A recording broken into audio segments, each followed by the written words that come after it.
Hello. Someone asked, what is the dark night of the soul? Well, you are a human being. The human part is a conditioned state based on the past. The nature of the self is so complex that it creates its own shadow and then tries to overcome it at the same time. In this context of paradox and complexity lies the emergence of the dark night of the soul.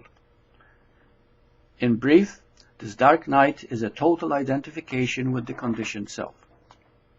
The human, which is the conditioned part of us based on its past, is often referred to as the shadow self. It is the artificial self. So the term soul, which is identified with the human self, is a misnomer.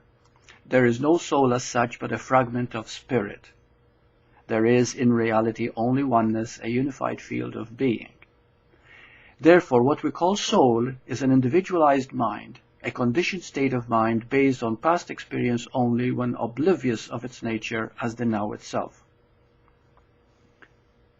The being part of us is the truth of us, and it is the part that watches, witnesses, known as pure awareness, or the now itself. What is the shadow self, also known as the conditioned self? It is the part that identifies completely with what it experiences, and therefore does not see the experience as something happening, but sees it as a conditioned perception based on its identified role as that part of the self that says me. See, the conditioned self is the shadow self, and well named because it is like a shadow that our body casts from the light of the sun. If we try to escape the shadow by running away from it, we would end up completely depleted from exhaustion and find that the shadow is still there, untouched. The shadow will always follow us because that's the nature of the shadow. Similarly, our being experiences its human part all the time because that's what is needed to experience the witnesser of it. Now, this is imperative to understand and to recognize. In the dark night of the soul, is this necessary? This question is redundant because we experience only what we need to learn. This dark night is created through the need to escape it. Another paradox of the human conditioned self is that it identifies itself with its own resistance and then resists it. And it is self-created. In order to understand this, let us take the example of the cowboy riding the wild, untamed bronc. Now, this wild horse is our human part that wants to be free, but hasn't experienced it yet. The rider is the being part of us, that allows and stays unrelentingly in its allowing stance. Thus, the rider stays on the back of the wild horse without any attempt to control the horse, but let it do its thing. It stays on until the wild horse is so exhausted that it gives up. The moment the horse gives up, it will follow where the rider wants it to go. Similarly with us, our pure awareness, also known as the now presence, is the rider, and it allows our wild contradictory nature to do its thing without interfering. It stays on until the wild, untamed, and contradictory conditioned self is exhausted and gives up its struggle. Well, the moment the conditioned self gives up its struggle, then the allowing nature of being becomes combined with the surrendered self, and the two become integrated and whole. This is the goal of human life, to accomplish this wholeness. So what can we do when we are in the midst of the dark night? Well, the answer is do nothing but allow. And then the human mind will ask, well, how does one allow? See, this is the great paradox. And if it is understood with your heart, you have grasped the power of the rider. It is this. It's true allowing when there is no allower. In other words, there is no one who allows, and when you can grasp this heart knowing that there is no one who allows or accepts, then that very understanding becomes allowing and accepting.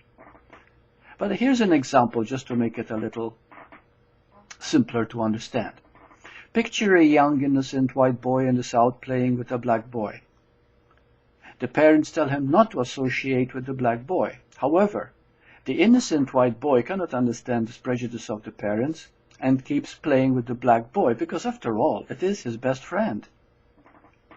Now, that's full acceptance, without anyone doing any accepting. See, the white boy didn't accept, but simply allowed fully what is without prejudice. This is the key of allowing the dark night of the soul to be the shadow that it actually is. The question might arise, but how do we heal it? You don't. Healing and allowing are the same thing because they are both our being nature. The allowing is itself the healing. In fact, healing and allowing are the same. To the persistent question, how do we allow, which the conditioned part of us will raise, is redundant. There is no one who can allow, and this very understanding is the allowing itself. Go over this statement until you understand it.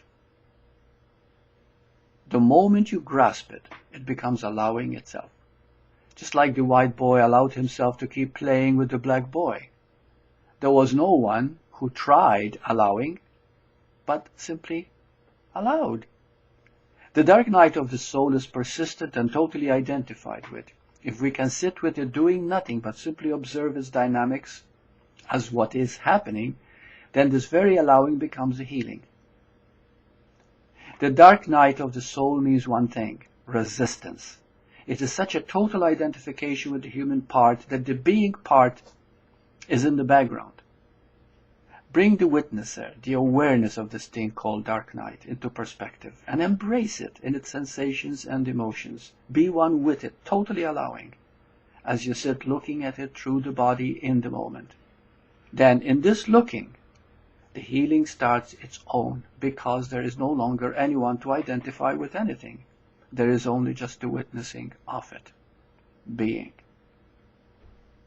When we see the simplicity, our human conditioned part will rebel because it abhors simplicity and calls it simplistic. Asking, oh yeah, but, yes, but what if? Healing is very simple, and yet its simplicity is objected to by the dark night because that is what created the dark night in the first place. The conflict between the human and the being. It started out by resistive thinking. What is wrong with me? Why am I like this, so different from others? Why am I so different and separate? The individual going through the dark night always feels separate and different from others, and that's the paradox, because it is simply caught in being like most others. The dark night of the soul happens to every seeker who is heavy in the thinking department and is always reacting with a yes, but. Therefore, the moment we become seekers for a better life, we often get caught in this yes, but mentality where we question everything, especially the spiritual life that says bliss is our true nature. After all, raised up as we did, we cannot relate to bliss very much. We try to justify our childhood pain by reinforcing and validating our past experience, and so keep on hanging on, which is the vast majority of spiritual seekers. We plunge into this world of shadow known as the dark night. It is true that most of our spiritual knowledge is bunk, but then it is a learning experience to meet whatever happens. I have met so many intellectuals who have read all Advaita books available and actually believe that they know, when in truth, real knowing means there's nothing to know, but simply the fact that you exist now. These 3 words, you exist now, are all the truth you need. You exist, and therefore you are existence itself. Allow this existence to play itself out as it must, and in this allowing we accelerate our inner knowing of our true nature, that no one can teach us except our own allowing, which is being.